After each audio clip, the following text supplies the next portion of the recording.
오늘부터 데살로니가 전후서의 말씀을 이제 8월 말까지 보게 됩니다.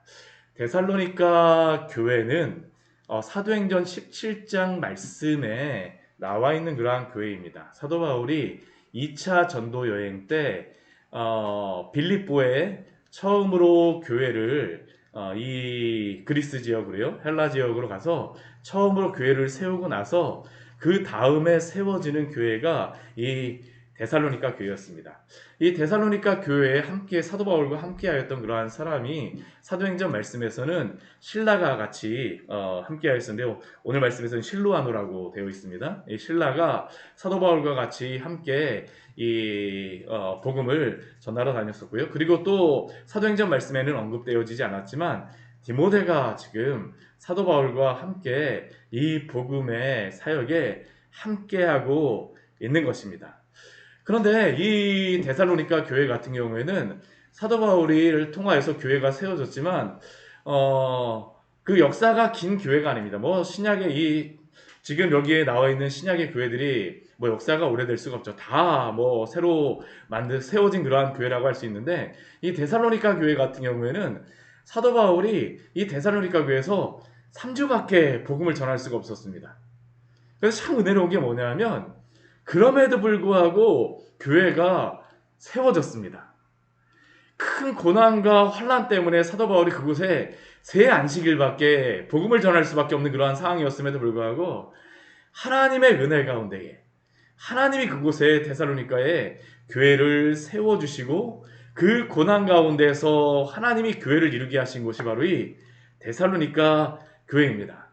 그런데 이 데살로니가 그 전후서 말씀 같은 경우에는 거의 사도 바울이 초기에 쓰여졌던 그러한 서신서입니다. 서신서라고 말을 하는데 왜 그럴 수밖에 없냐 하면 3주밖에 이곳에 복음을 전하지 못하였으니까 교회가 어떡할까요? 사실 이 말씀을 제대로 잘 듣지 못하고 충분히 이 말씀으로 양육을 받지 못하였기 때문에 여러 가지 고난과 환난 가운데에서 오류들이 있었던 겁니다. 어려움들이 있었어요. 그래서 사도 바울이 그러한 문제들에 대하여서 그 데살로니가 교회에 들려지는 그러한 여러 가지 소식들을 듣고 나서 필요한 그러한 말씀들을 전하였던 교회가 바로 이 데살로니가 교회입니다. 근데 오늘 이 데살로니가전서 1장 1절부터 10절까지의 말씀을 보게 되면 이 세워진 지 얼마 되어지지 않았지만 참 그럼에도 불구하고 참 하나님의 은혜로 이게 교회가 서가고 있구나라는 그러한 생각을 하게 되어집니다. 우리 광야의 샘 교회도 이제는 뭐 4년이 되어졌지만 그럼에도 불구하고 그렇게 큰 교회는 아니고 작은 교회임에도 하나님이 세워가시는 것들을 우리가 고백하게 되어지는데요. 오늘 이 데살로니가 교회가 바로 그러한 교회입니다. 오늘 이 데살로니가 교회를 통해서 사도 바울은 교회가 어떤 곳인가라는 것을 먼저 이 데살로니가 교회 모습을 통하여서 우리에게 설명해주고 데살로니가 교회 성도들에게도 교회가 어떠한 곳이어야 되는가라는 것을 설명합니다.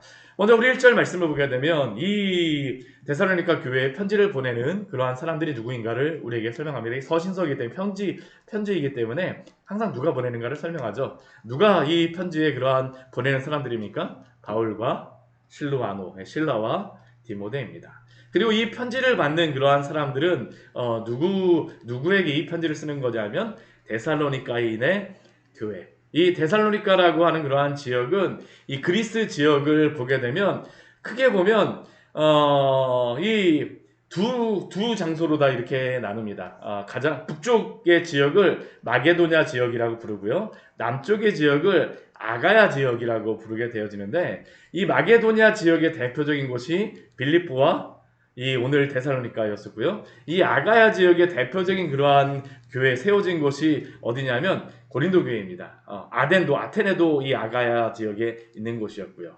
그리고 이 데살로니가 교회는 마게도냐 지역에 세워졌던 그러한 교회입니다. 이 마게도냐 지역에 편지를 보냅니다. 근데 이 데살로니가 교회가 어떠한 교회인가라는 것을 교회가 무엇인가라는 것을 우리에게 1절 말씀에서 우리에게 보여줍니다. 교회는 어떠한 것입니까? 하나님 아버지와 주 예수 그리스도 안에 있는 곳이 바로 교회다라고 우리에게 말씀하고 있죠. 하나님 아버지와 주 예수 그리스도 안에 있는 데살로니가인의 교회. 교회가 세워진 지 얼마 되지 않았어도, 교회가 크지 않아도 사도 바울은 이 데살로니가 교회가 하나님 아버지와 주 예수 그리스도 안에 있기 때문에 교회를 이루었다라고 확신하면서 이들에게 너희는 데살로니가인의 교회다라고 말씀을 합니다. 교회가 어떤 것입니까? 하나님으로부터, 예수 그리스도로부터 생명을 받아서 이루어지는 것이 바로 교회입니다. 하나님과 예수 그리스도로부터 생명을 얻어서 이 생명의 그러한 그 시작이 되어 있는 것, 하나님과 예수 그리스도 안에 살고 있는, 그리고 그 안에 뿌리박고 있는 것이 바로 교회입니다. 교회는 결코 건물을 이야기하는 것이 아니죠. 교회라고 하는 것은 에클레시아, 성도들의 모임을 이야기합니다. 근데 단순히 모였다라고 해서 교회라고 말하지 않습니다. 교회는 하나님으로부터, 그리고 주 예수 그리스도 안에 있는 곳을 교회다라고 우리에게 말씀하고 있습니다. 하나님께서 시작하게 하시고 예수 그리스도 안에서 생명을 얻게 되기에, 그래서 교회는 항상 어떻게 될까요? 하나님 의지하며 예수 그리스도 안에서 함께 자라나는 것이 바로 교회입니다. 그리고 이러한 모임을 교회로서, 또한 성도들의 모임으로서 말씀합니다. 우리 광야의 샘교회가 저는 하나님 안에서, 하나님 아버지와 주 예수 그리스도 안에서 든든하게 세워지는 교회가 되어지기를 소원합니다. 또한 이러한 교회가 될 수 있도록 기도해 주십시오. 그런데 이러한 데살로니가 교회를 볼 때에 사도 바울의 마음에 한 가지가 있었습니다. 그게 뭐냐면 감사함이 있어요. 감사함. 우리 2절 말씀해 보게 되면 하나님께 감사하며 라고 말씀합니다. 하나님께 감사합니다. 3주밖에 그 복음을 전하지 못하였는데 정말 하나님이 이 교회를 세우셨어요. 그런데 그 교회에 감사한 제목이 뒤에 보게 되면 그 여러 가지의 것들이 나오는데, 믿음, 소망, 사랑의 그러한 그 모습들을 가진 이 데살로니가 교회의 모습을 이룬 것을 향하여서 감사하고 있습니다. 그리고 기도하고 있어요. 우리 3절 말씀 보십시오. 믿음이라고 할 때 사도 바울은 그냥 믿음 이렇게만 이야기하는 것이 아니라 이 데살로니가 교회 안에서 믿음이 있는 이 교회가 되어졌는데, 어떠한 믿음이라고 이야기하냐면 믿음의 역사가 있는 교회다라고 우리에게 말씀합니다. 이 역사라고 하는 것은 행동이 있는 것입니다. 행동이 있어요. 믿음이 있다라고 하면서 그냥 입으로만 우리가 믿음이 있다라고 하는 게 아니라, 이 데살로니가 교회에는 믿음이 있기 때문에 또한 그러한 믿음의 열매들, 성령의 열매들을 맺고 있는, 행동하는 그러한 교회가 바로 이 데살로니가 교회였다라는 것이죠. 우리가 이 교회 안에서 믿음의 역사가 있어야 됩니다. 믿음의 역사가 없게 되면, 사실은 수고가 없게 되면 냉랭해질 수 있죠. 또 교회에서 이 믿음의 역사가 없게 되면 정말 움직이지 않을 수밖에 없습니다. 그러나 믿음이 있다라고 하게 되면 이 믿음의 역사가 있어야 됩니다. 이러한 믿음의 역사들을 우리 안에서 주님께서 일하여 주시옵소서. 우리 같이 기도하기를 원합니다. 또 이 데살로니가 교회에는 무엇이 있습니까? 사랑의 수고가 있다라고 합니다. 믿음의 역사가 있는데 사랑이 없게 되면 그것은 또 무엇이 있을까요? 날마다 전쟁터가 될 수 있습니다. 근데 이 데살로니가 교회 안에서는 바로 이게 필요하다는 겁니다. 사랑의 수고가 필요하다는 것이죠. 여기에 이 수고라는 의미는 고생, 고통이라는 그러한 의미입니다. 수고하면서 때로는 슬픔으로 가슴을 치고 여러 가지 많은 그러한 눈물이 필요하다는 것을 말씀합니다. 우리가 자녀를 키울 때도 그렇지 않습니까? 수고하지 않게 되면 자녀가 제대로 클 수가 없습니다. 이 데살로니가 교회 안에서는 사랑의 수고 가운데에 교회가 얼마 되지 않았음에도 서로 간에 이런 사랑의 수고 가운데 교회가 세워졌다라고 우리에게 알려주고 있는 것입니다. 또 세 번째 그 데살로니가 교회가 가졌던 그러한 모습이 무엇일까요? 소망의 인내를 가졌다라고 말씀을 하고 있습니다. 소망의 인내 가운데에 우리 주 예수 그리스도를 바라보며 기꺼이 참고 인내하는 그러한 교회. 그리고 이것이 바로 사도 바울이 이 데살로니가 교회를 보면서 감사하였던 그러한 기도의 제목이죠. 믿음의 역사, 사랑의 수고, 소망의 인내. 우리 광야의 샘교회에 이러한 세 가지 믿음, 소망, 사랑의 이러한 열매들이 맺혀지기를 기도하여 주십시오. 또한 우리가 이러한 열매를 맺기를 소원해야 됩니다. 이렇게 되면 교회가 세워질 수밖에 없습니다. 세워질 수밖에 없어요. 교회 역사가 얼마나 많이 지원이 되느냐, 얼마나 많은 사람들이 아닙니다. 우리가 이 안에 있는 성도들이 믿음의 역사와 사랑의 수고와 소망의 인내를 가지고 충성하며 나아갈 때에 하나님께서 세워가시는 것입니다. 그러한 성도들을 통하여서, 그런 공동체를 통하여서 하나님의 영광을 나타내십니다. 또 우리 데살로니가 교회는 어떠한 교회였을까요? 이 데살로니가 교회의 성도들을 향하여서 우리 4절 말씀에 보면 이렇게 말씀합니다. 하나님의 사랑하심을 받은 형제들아. 교회는 하나님의 사랑하심을 받은 성도들의 모임입니다. 그리고 그러한 가운데 하나님의 택하심이 있는 것이 바로 성도들이죠. 우리가 흔들리지 않는 것이 무엇일까요? 하나님이 오늘도 나를 사랑하시는구나. 오늘도 하나님의 나를 붙잡아 주시는구나. 사도 바울이 데살로니가 교회 성도를 보면서 이러한 모습들을 보았던 것입니다. 이들이 비록 연약한 그러한 가운데에서 믿음의 연륜은 얼마 되지 않았지만 하나님의 그 사랑하심 가운데에, 하나님의 택하심 가운데에 그들이 세워지고 있다라는 것을 보고 있는 것입니다. 이러한 것들이 보여지는 그러한 교회, 정말 아름다운 교회죠. 아름다운 교회입니다. 우리 뒤에 말씀해 보게 되면 또 교회가 무엇을 해야 되는가라는 것을 우리에게 말씀합니다. 교회는 무엇을 하는 곳일까요? 복음을 전하는 곳입니다. 우리 5절 말씀 보게 되면 이렇게 말씀합니다. 우리 5절 말씀 같이 한번 읽어보도록 할까요? 이는 복음이 너희에게 말로만 이른 것이 아니라 또한 능력과 성령과 큰 확신으로 된 것입니다. 우리가 너희 가운데에서 너희를 위하여 어떤 사람이 된 것은 너희가 아는 바와 같으니라. 우리 데살로니가 교회가 어떻게 세워지게 됐을까요?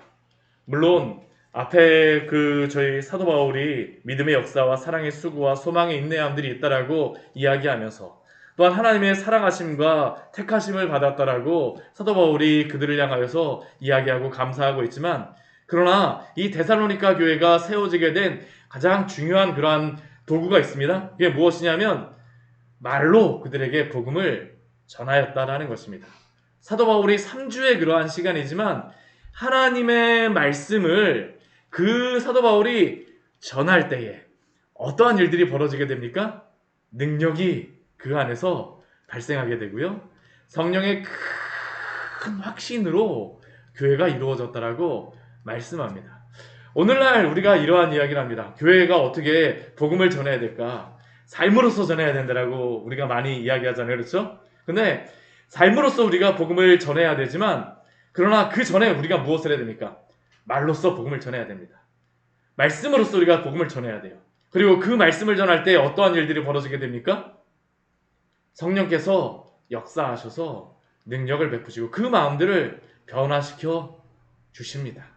그 말씀 가운데 성령이 그 역사하시는 그러한 교회, 이것이 바로 교회의 사명이죠. 교회는 복음을 전하는 것입니다. 복음을 전하는 가운데에 하나님이 성령의 그 능력으로 이 교회를 세우시고 확신을 주시는 가운데에 교회를 이루어 가십니다. 그러한 가운데 어떻게 됩니까? 아까 우리가 나누던 같이 믿음의 역사, 사랑의 수고, 그 소망의 인내 가운데에 이러한 일들이 있다라는 겁니다. 하나님께서 힘을 주세요. 하나님이 힘을 주십니다. 말씀 가운데에 이 데살로니가 교회에 있다라는 것을 우리에게 알 수 있는 게 6절 말씀 보게 되면 많은 환란이 그 데살로니가 교회에는 아직도 있습니다. 사도 바울이 그 3주밖에 복음을 전하지 못하였던 것 같이 그 고난이 아직도 있습니다. 많은 환란이 극심합니다. 그런데 이 데살로니가 교회 안에는 또 무엇이 있습니까? 성령의 기쁨이 있다라고 말을 하죠. 하나님께서 주시는 그러한 기쁨입니다. 하나님이 주시는 그 기쁨 가운데에 말씀을 받아서 본받는 자, 사도 바울에게 우리와 주를 본받는 자가 이 데살로니가 교회가 되어지고, 또한 그들은 어떠한 자들이 되어졌냐면 7절 말씀에, 우리 7절 말씀 같이 한번 읽어보겠습니다. 그러므로 너희가 마게도냐와 아가야에 있는 모든 믿는 자의 본이 되었느니라. 바로 이것이죠. 이 데살로니가 교회는 자신들이 성령의 기쁨 가운데에 살아가니까 주변의 사람들이, 아니 저 사람들은 도대체 어떠한 사람들이기에, 아니 예전에 내가 알았던 사람은 저 사람이 아닌데 지금 보니까 어떻게 저렇게 기쁘게 살아갈 수 있느냐, 고난 가운데 살아갈 수 있느냐, 어떻게 된 겁니까? 복음을 인해서 변하게 되니까요. 그들이 본받는 자가 되었을 뿐만 아니라 모든 믿는 자의 본이 되어지는 그러한 교회가 되었다라고 말씀합니다. 우리 광야의 샘교회가 이러한 은혜가 있기를 저는 소원합니다. 같이 기도하여 주십시오. 교회가 부흥하는 것은 바로 이것이죠. 성령의 기쁨 가운데 고난도 복음을 전하는 그 큰 도구가 되어지기도 합니다. 성도들이 그 많은 환난 가운데에서 주님을 의지함으로 정말로 믿음의 그러한 본을, 믿는 자의 본을 보여준다. 그렇게 되면 주변의 사람들이 다 합니다. 어떻게 예수님이 나에게 힘주셨어. 믿음의 역사 가운데에, 사랑의 수고 가운데, 소망의 인내 가운데 이러한 모습을 보여주는 건데, 주님이 나와 함께 하셔. 하나님이 나에게 기쁨을 주셔. 삶으로 보여주는 것이죠. 이게 바로 교회가 세워지는 그러한 것입니다. 그래서 이 믿음의 본이 8절 말씀 보게 되면 각처에 퍼졌다고 합니다. 마게도냐와 아가야. 아까 제가 말씀드렸죠. 마게도냐는 이 그리스 위쪽, 아가야는 이 남쪽이라고 하는데, 이 그리스 전체, 헬라 전체에 그냥 완전히 소문이 난 겁니다. 너희의 믿음의 소문이 각처에 퍼졌느니라. 오늘 하루의 삶 가운데에서 이러한 믿음의 소문을 여기저기, 그리스도의 향기를 이곳저곳에 그 널리 퍼치시는 귀한 은혜가 있기를, 복음의 통로가 되어지기를 축원합니다. 이렇게 살아가십시오. 이렇게 살아가십시오. 우리가 그렇게 살아가야 됩니다. 오늘 말씀을 보게 되면 이 데살로니가 교회의 모습을 보여주면서 교회가 어떠한 곳인가, 또한 교회에서 무슨 일이 있어야 되는가를 이야기합니다. 이러한 은혜 가운데에 주님을 섬김으로 온전히 오늘 하루도 승리함으로 나아가시기를 축원합니다. 같이 기도하도록 하겠습니다. 하나님 아버지, 오늘 말씀을 통하여서 우리에게